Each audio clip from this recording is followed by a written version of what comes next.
Ya, selamat pagi semua anak didik saya, kelas 10 MIA, SMA Vandenhoven. Salam sehat untuk kita semua, tetap semangat dalam belajar, walaupun kita belajar secara online ya. Ya baik, sebelum kita mulai pelajaran kita, alangkah baiknya kita mulai dengan berdoa.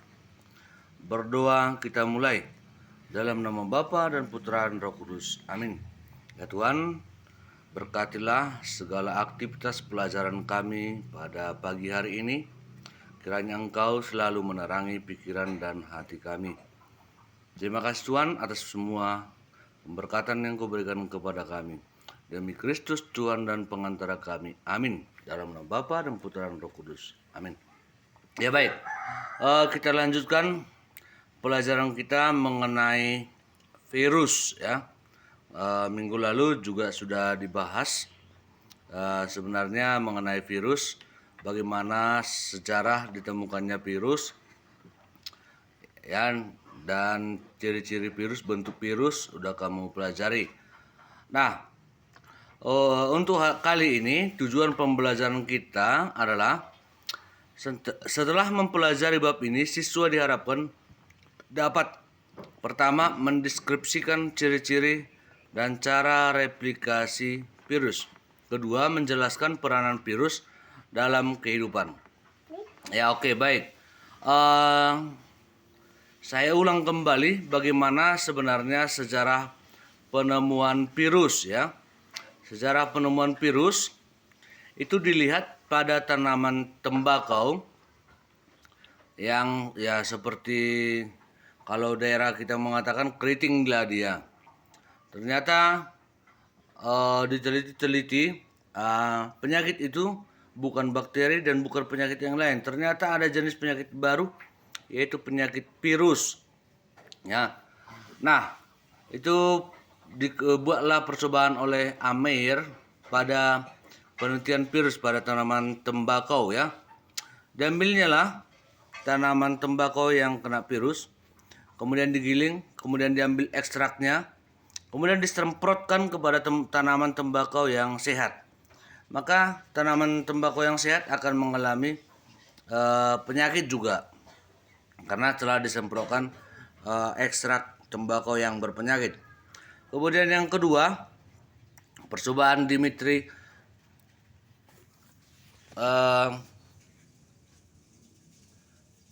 yang kedua, percobaan Dimitri Ivanovsky pada penelitian virus. Hampir sama sebenarnya, diambilnya ekstrak tembakau, kemudian sarinya diambil, kemudian disemprotkan kepada tanaman yang sehat. Kemudian tanaman sehat akan menjadi sakit ya. Untuk Wendell Stanley dibuatlah bahwa nama virus pada tanaman tembakau itu adalah tobacco mosaic virus. Ya, seperti inilah bentuknya, bentuk daripada tobacco mosaic virus seperti ini. Yang ini ya. Oke. Nah, kita lanjutkan ciri-ciri virus. Ciri-ciri virus yang pertama itu bersifat aseluler, tidak mempunyai sel. Karena dia tidak mempunyai sel, maka virus tidak digolongkan kepada makhluk hidup. Ya, walaupun virus itu berkembang biak, tetapi karena dia tidak mempunyai sel, maka dia tidak digolongkan ke dalam makhluk hidup. Yang kedua, berukuran 20 sampai 300 milimikron, jadi ukurannya sangat kecil. Ketiga, memiliki salah satu macam asam nukleat atau RNA atau DNA ya. Yang keempat, berupa haplur atau kristal. Yang kelima, bentuknya beragam antara lain oval, silinder, polihedral, dan kompleks. Tersusun atas asam nukleat yang diselubungi kapsid. Ya, saya kira tahu kamu yang mana kapsid ya? Ini yang di luarnya ini, yang di luar daripada ini, inilah disebut dengan kapsid. Ya, di luarnya ini disebut dengan kapsid. Kalau kemudian satu kapsid itu disebut dengan kapsomer, gitu ya. Kemudian kita lihat struktur tubuh virus. Nah, ada selubung lipid atau lemak ya, lipid itu lemak. Kemudian di dalamnya itu ada RNA virus. Yang ini kan RNA virus ya. Kemudian ada enzim reverse transkriptase ya. Kemudian selubung protein atau kapsid. Nah, ini kan di sini dibuat kapsidnya. Oke. Kemudian kita lanjut bentuk-bentuk virus, sudah dibahas sebenarnya. Seperti ini bentuk-bentuk virus ya. Untuk herpes, ini kan untuk herpes. Kemudian parvoviridae ya seperti ini. Kemudian Foxiviridae dan lain sebagainya ya. Ini bentuknya. Bentuk-bentuk selubung protein atau kapsid virus.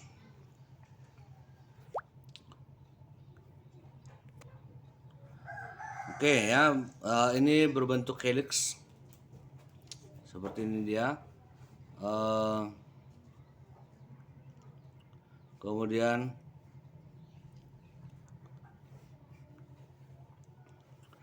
ini berbentuk poliedral ya. Kita lanjut. Virus pemakan bakteri.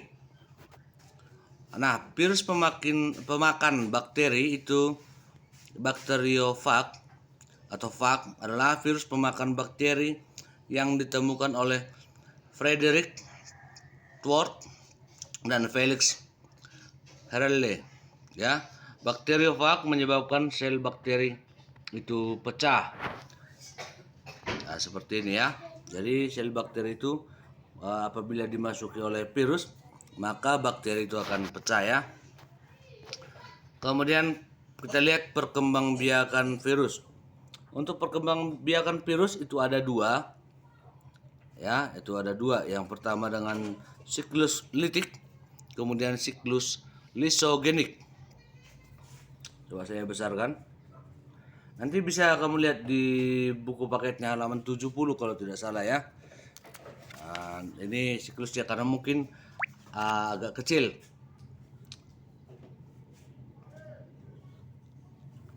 Ya, oke. Perhatikan di sini bakteriofag melekat pada bakteri yang ini kan. Kemudian fag DNA masuk ke sel inang, masuk ke dalam bakteri. Inilah virus ya yang pemakan bakteri itu masuk ke dalam bakteri. Kemudian ini ada menjadi dua. Dia masuk, ada DNA diuraikan, kemudian kalau ke sebelah sini ya, DNA fag bergabung dengan kromosom sel bakteri ya.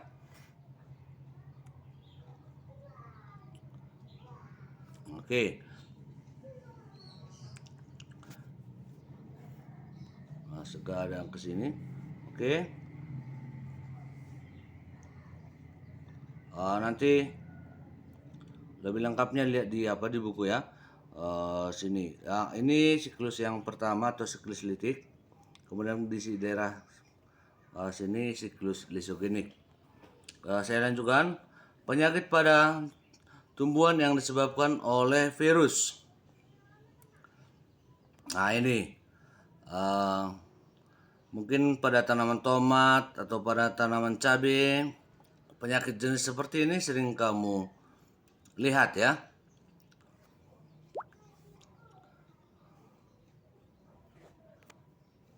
Nah, sini daun menggulung akibat Tourniquet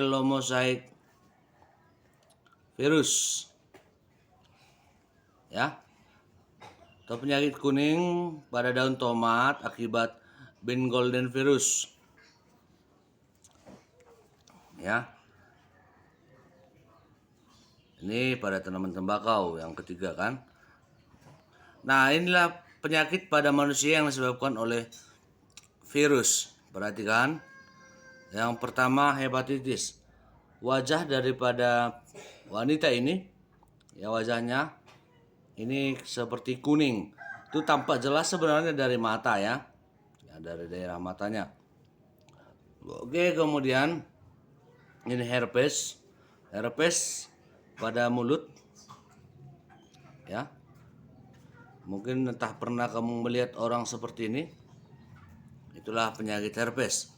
Kemudian ada flu, ya flu seperti ini adalah orang yang biasa kan.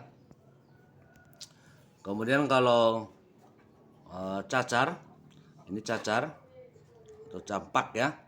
Kemudian kalau Ebola ini, kalau pernah kamu melihat orang seperti ini berarti dia telah kena virus Ebola ya.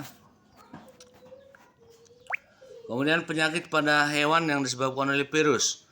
1 tahun yang lalu ya, itu flu babi marak di daerah kita kan yang ini, sehingga harga babi menurun pada waktu itu. Kemudian berikutnya itu campak atau cacar pada unggas ya, pada ayam yang seperti ini kan.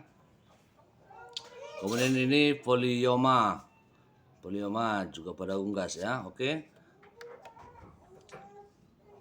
Kemudian berikutnya metode konvensional dalam pembuatan vaksin memiliki efek samping. Ya, kalau secara konvensional atau secara masih sederhana atau secara lama pembuatan vaksin ini, nah ada efek sampingnya.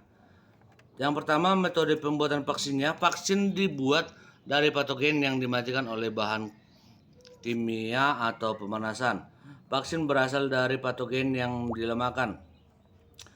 Vaksin berasal dari senyawa patogenik mikroorganisme yang dibuat tidak aktif ya. Patogen itu kan pembawa penyakit ya, bibit pembawa virus lah. Kalau di sini dalam hal ini virus berarti pembawa virus gitu. Jadi efek sampingnya, patogen yang digunakan untuk vaksin mungkin masih melakukan proses metabolisme.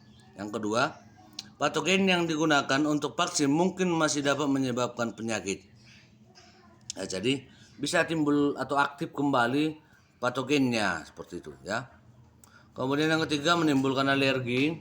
Yang keempat, orang-orang yang membuat vaksin mungkin bersentuhan dengan patogen. Ya, orang yang membuat vaksin itu juga bisa kena ya. Kemudian kita lanjutkan, vaksin yang dibuat dengan rekayasa genetika dengan cara-cara berikut. Yang pertama, mengisolasi atau memisahkan gen-gen penyebab sakit dari virus atau patogen. Kemudian menyisipkan gen-gen ke dalam sel bakteri atau kultur sel hewan.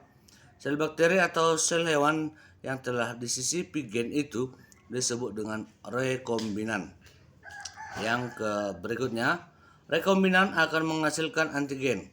Rekombinan akan dikultur agar menghasilkan antigen yang banyak.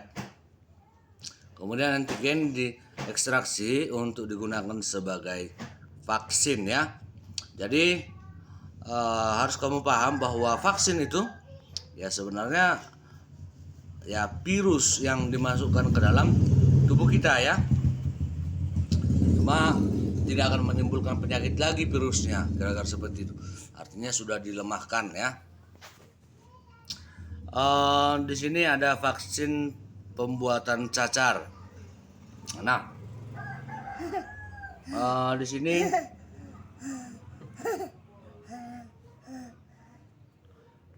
ada virus ya, virus berarti dalam hal ini adalah virus cacar ini. Kemudian akan dipecahkan, dipecahkan ini seperti ini kan, dipecahkan. Lapisan protein gen virusnya itu akan dipecah. Kemudian plasmid bakteri yang ini akan dimasukkan ya, yang ini dimasukkanlah ke sini, ke lapisan protein gen virus tadi, yang ini kan, gitu ya. Kemudian berikutnya lapisan protein virus itu di mana bakteri tadi itu akan memperbanyak diri, sehingga semakin banyak diperoleh vaksin. Kemudian yang berikutnya, memurnikan protein pada bakteri itu, dimurnikan. Kemudian sudah diperoleh protein yang dimurnikan dalam bakteri tadi penyebab virus cacar itu, maka itu bisa diinjeksikan kepada manusia atau hewan ya. Ya baik, sampai di sini pelajaran kita mengenai virus. Tugasnya nanti lihat uji kompetensi bab 4 halaman 80. Kamu kerjakan nomor 1 sampai 20 pilihan gandanya ya.